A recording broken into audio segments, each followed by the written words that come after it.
Hey guys, welcome back to the Falco. In today's video, we're going to be having a quick chat about whether we should be concerned about where Tottenham Hotspur are at the minute. We've come off a week where technically Tottenham have been unbeaten. We've played 3 matches in just over a week and we haven't been beaten, we haven't been defeated yet. But there were 2 performances in there and 2 draws that have got a lot of people kind of feeling very negative or, very concerned about where Tottenham Hotspur find themselves at the minute. So just going to have a little look at what kind of my thoughts are on where we are and the current situation. So the first thing that we need to say is that injuries are definitely biting. If you look at the players that are available for selection, if you look at the players that are out, we've got huge issues, kind of up there with anybody or worse than anybody in the league. And that is definitely having a massive effect. It's having an effect in a couple of different ways. It's obviously having an effect in the quality of player and the kind of first team readiness of the player that's available for selection. But beyond that, we're also looking at situations where we are overloading players.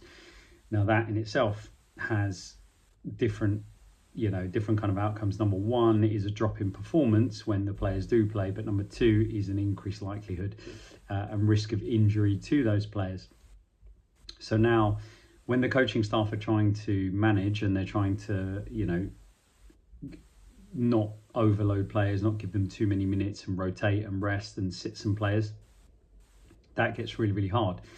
So that starts to put pressure on your tactics in terms of the personnel that's available, how you want to use them, and how you're going to approach different games. Because in an ideal scenario, you want all of your players available, all of them as fit as they can be.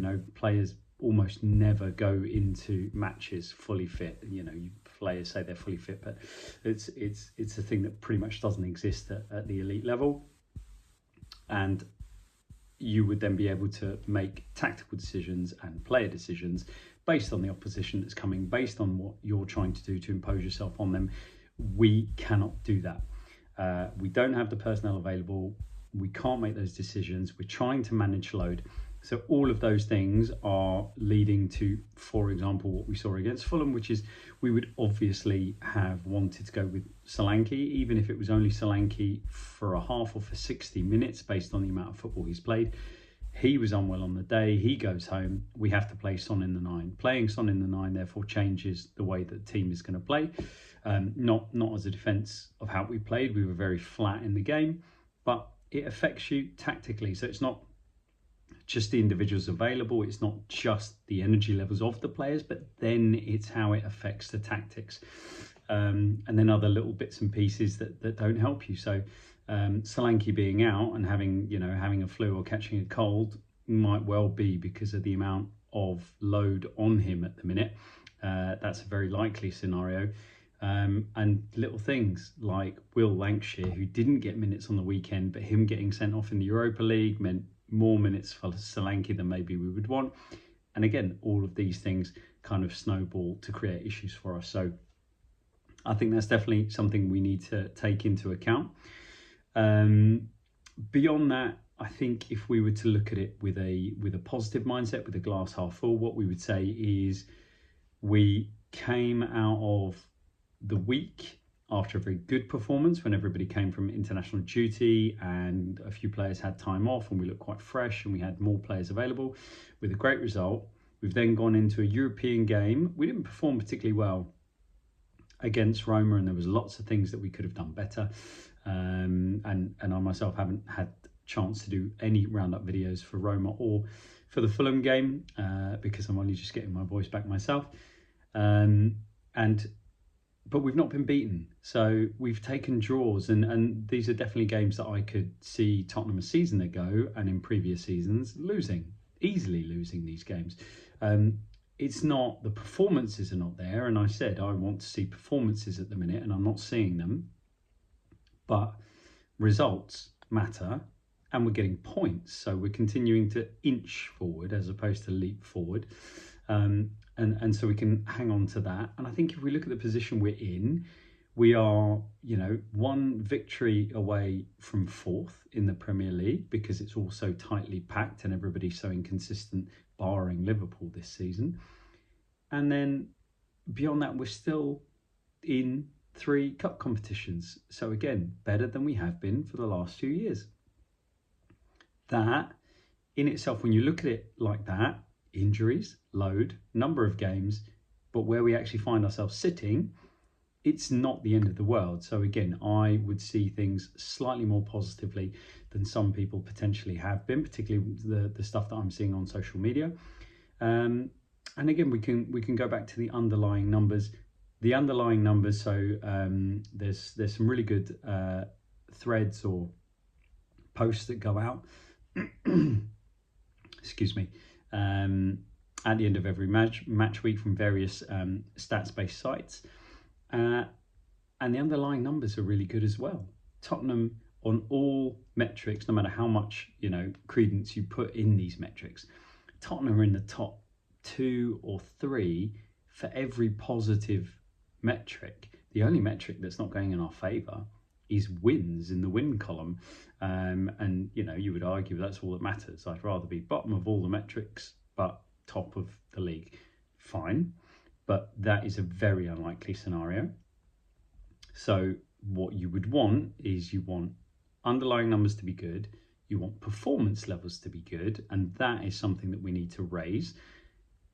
And then you would expect that points and victories, and therefore what you get for points and victories, trophies and success, would follow.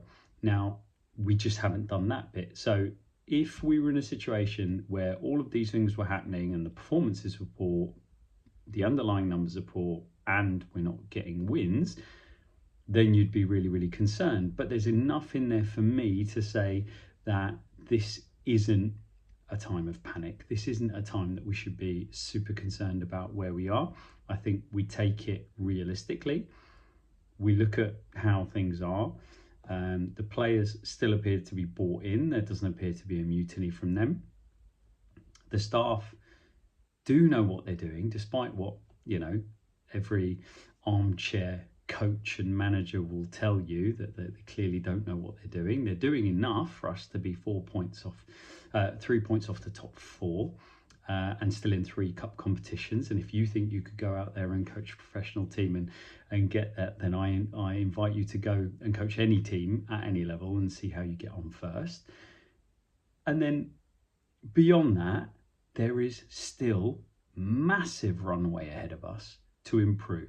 And looking at things like that, I am by no means happy. I didn't come back from the game, on the weekend, awful weather and, soggy footed and angry and annoyed by the level of performance. I didn't come back feeling like, yeah, we're all moving in the right direction. But you sit with it for a little while. You look at the way things are. Yes, would I, if I was, magically dropped in, if I had Aladdin's lamp and I rubbed it and got to be Tottenham Hotspur manager, would I have played some of the younger players? Would Jed Spence get minutes? Would Will Lancashire play? There's loads of things that I might do differently. But you've also got to ask yourself, if Ange, with all the experience that he has and all the football he's seen in his time, doesn't think that's the right option, then at a certain point, you might have to back it. You could disagree with it. You can certainly critique it. But you also, if you're of a positive mindset and you don't really want to be sacking the manager and starting all over again, you get behind it and say, okay, I wait and see. I'm continuing to wait and see. And for me, that goes all the way to the end of the second season, barring, a catastrophic run of 10, 12 defeats and draws and the player mutinies and, all that kind of stuff where it's untenable. You go all the way to the end of the second season and you see what things look like. And, you hope beyond all hope that if we were to win a pot at the end of the season, then that buys the manager a bit more time, potentially, or not. If the board are feeling ruthless and it's, thanks, you've got us this far, but we don't see it. And, I've got my thoughts about a couple of managers that are out there, or certainly one manager that's out there that if he was to be prized away in the summer, I might be, tempted to swap the Ange project. But I will give it to the end of this season. And so you back it and you say, okay, I'm not happy. I've not enjoyed the performance or the game. And the idea being that if we are going to do this, this is going to be enjoyable, even if it's Aussie RD list 4-3 football. It needs to be 4-3 in our favour, and I need to enjoy the game. I didn't enjoy the Fulham game. We didn't play well. We lacked energy across the pitch, and I've said that's down to load. Could we have brought on other players potentially to bring in more energy? The other thing I'd say in response to a lot of people calling for younger players to come in and younger players to be given a chance is, I might be of a mindset that that's worth doing. I think the best managers and the best teams, the way they do it is they manage to sprinkle the younger players in to a high functioning and a high performing team, sometimes due to necessity, very often due to necessity, in fact. It's rarely a case that unless a youngster is that brilliant, he has to play. These players only come in when injuries occur and they take their chance and they do really well, but they are put in individuals in a really well performing unit. Liverpool have been brilliant at it. If you look at the opportunities at Man City for young players, even Cole Palmer, who couldn't force his way in, he's one of the best players in the league. Rico Lewis and things like that, they come in and they only kind of stay in when there are significant injuries. That's in secure setups. I still don't feel we are there, and therefore it is a risk, it is a gamble when you bring these players on. We are trying to blood them in the Europa League and other competitions, and there is a school of thought that if you bring these players in and they don't perform, would we be even more inconsistent than we currently are now? Or worse still, would we be worse? Would we be worse off? Would the draws that we've got in the last week, 3 matches undefeated with a win and 2 draws, would that then be defeats? Would they be L's in that column instead of draws? And that's the kind of thing you can never know. You can never know the other side of the argument. You can, people on X and on other platforms seem to argue as if everything is a given, and it's, if you did this, I guarantee this will happen. Well, you can't. But there is a possibility, and there's a school of thought that if we did give these youngsters more game time, we would be even more inconsistent and there would be problems. And part of that is down to what the coaching staff are seeing on the training pitch. And if on the training pitch they're seeing little bits, key little errors, key little, lacking of understanding that they think is going to affect us against particular oppositions or at certain levels of football, then we have to back them, or I choose to back them. It's one of those situations where I trust their judgment. They've done it a lot longer than I have, and therefore I'm choosing to trust their judgment at this moment in time, because I still believe that we can do something and we can achieve something. I would definitely say, I'm never happy with the board and Daniel Levy and Enoch in terms of who we spend money on and how we spend it and what we do. But what I would also say as a caveat, and this is in no defence of the players that we buy, it's if the injury situation we had, it's all very well we bring in Nico Williams instead of bringing in Wilson Odobert, but if the injury gods decide that the injury goes to Nico Williams, you still haven't got Nico Williams. It doesn't matter whether you've got Nico Williams in your treatment room or Odobert in your treatment room, they're still in your treatment room. So you see, it's really make a difference. You can't legislate for that side of things, and therefore that's one of the areas you choose to give a little bit of slack. You can complain about the recruitment and you can say it's scandalous that we don't have this player or that goalkeeper, or we've not brought in first teamers, but injuries won't discriminate in terms of whether you bring in young players or you bring in the players that you want, however realistic they are or they're not. And the other thing that I would say, and there are 2 genuine areas of concern, because I've been quite defensive of where I think we're at the moment. There are 2 areas of concern for me. The first one is nothing to do with the energy or how flat we were, for example, against Fulham. It's more to do with the physicality of the nature of Ange Ball and the football we want to play. If you are in an injury crisis, and if you do have the load that we have, and we choose not to play the players that we have that are fresher or younger or available, but they're not ready to play, then is there a shout for doing things differently, for changing things up, for having a slightly different tactical setup, whether that's the positioning of the personnel or what's asked of those personnel? So if Tottenham is this relentless team that beats the living daylights out, presses the living daylights out of oppositions, or if they're good oppositions that come onto us, thrashes them on the counter attack and scores goals. If we can't do that because of the personnel we've got available, what are we doing?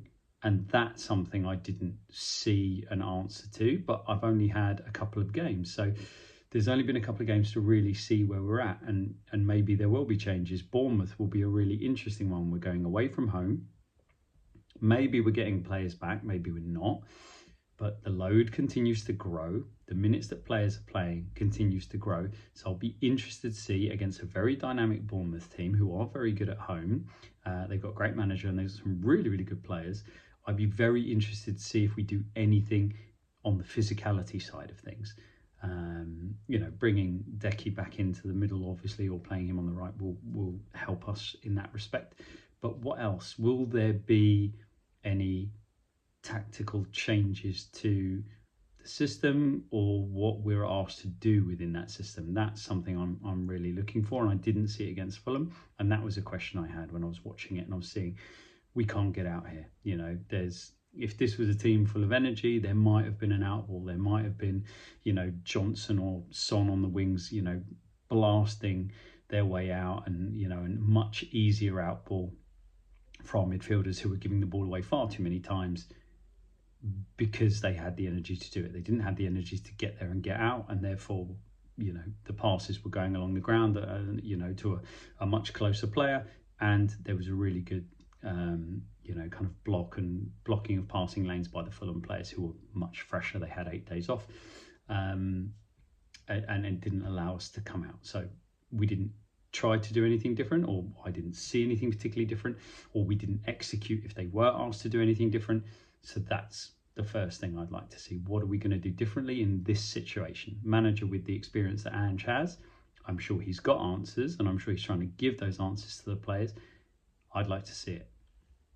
The next thing would be the on the pitch. Now, this might be because of the makeup of the team and the squad, quite young, quite inexperienced, barring a couple of players. But what I'm not seeing is on the field game management, but I don't mean this in terms of trying to see a game out. What I'm talking about is finding solutions on the football pitch to the problems that are posed to you by the opposition or by the situation. I'll go to the Fulham game because it's the most recent one. What I was watching against Fulham was a very energetic and very well organised box press. They did it really, really well. They managed to plug lines. They managed to get into situations where they condensed the pitch, and they managed to get the entirety of the play into small enough areas that they could be very effective covering multiple players and then sending two into a position without worrying about getting beaten on the other side. They did it really well, but time and time again, I was watching, particularly in the second half when we really looked devoid of ideas, we couldn't spot the way out. We couldn't see the door to that. And that's not a massively complicated thing for players at that level. When you've got to that level, you know how to beat that kind of boxed press. You know what you need to do. You can either bounce the ball quickly within the box to then play it out, or you have to miss your first player and play through the box. Right, and that might require a higher level of bravery, a better level of execution for the pass and the receipt of the pass. But if you get through the box, and this isn't just lumping it over the top, if you get through a box press when the pitch has got really, really compressed, and you can get out and move the ball quickly, you will start to murder the opposition, and then it's just about execution going forward. And I couldn't see our players figuring it out. There was one occasion I remember where I feel like it might have been Porro spotted the ball. He finally spotted it. It wasn't a big switch. but it was a switch. It was a movement from kind of the inverted right fullback spot to Werner. So it was when Werner was still on the pitch. He saw it, he just couldn't execute it, which again might be tiredness or whatever it might be. But he absolutely spotted it. Now you could, clip that over the top. It's a very easy ball where you could just clip it over the top, but there's lots of reasons why Ange ball doesn't work that way, and they don't want players doing that kind of thing all the time. So he saw it. We had players running in to get the ball short, and Porro decided to skip it and to move it longer, and he had a passing lane to do it because he was in the inverted position, and he didn't execute. But what it had done, it brought really tucked a couple of Fulham midfielders in. They were really tucked in tight. I think Sander Berger was one of them. I can't remember who the other one, but they got dragged all the way in. And if that ball got through to Werner, he was in a huge pocket of space to then go forward, and we would have been in a good position. Again, that's just one example, and there would have been multiple times where I was looking at it and they just didn't have an answer to how to get through. It wasn't always a press. It was just a really well organised kind of box defence, and they just couldn't figure it out on the pitch. And this is something that I'm seeing where I've talked about leadership. I've talked about people not stepping up, and there's, leadership can be personality, it can be doing things yourself, it can be geeing other people up, but it's also the game intelligence of the individuals on the pitch. And sometimes you can receive all the instruction you like from the coaching staff, and you can have people bellowing at you. You play what you see in front of you, and if what you do is either what you've been told or what you've not been told, doesn't really matter. If what you do is successful at that moment in time and has a successful outcome, you can defend yourself based on what you did. Now, there are certain ideological things like hacking the ball long and getting lucky and scoring a goal. That kind of goes against the ethos of the way the team's going to play. But if you are in a situation, you see a situation, you understand it, and you find a solution for it, that's what good players, that's what great players do. And again, I don't see that. I don't see a lot of that in this group of players. I don't see them finding solutions. I see good technical players. I see players capable of very, very good things. I see players who, when they execute what the coaches have clearly been telling them to do, they're scoring those goals. Brennan Johnson's having a great season from a scoring perspective. But I don't see that in-game understanding. How do I break this press? Where do I go to cause maximum damage? Where do I need to be? That defensive, I'm talking about all the time, that defensive awareness is not there. So these are the things that do concern me, and I do want to see a massive improvement in. That won't happen quickly. That's not a quick fix. But the more time the players play together and they have the same coaching staff, the more information will go into them, and therefore, the better chance they have of that. So again, another reason why I'm not looking for a change and start again and new manager and do something different. But yeah, those would be my two areas of concern. So anyway, that's where I'm at.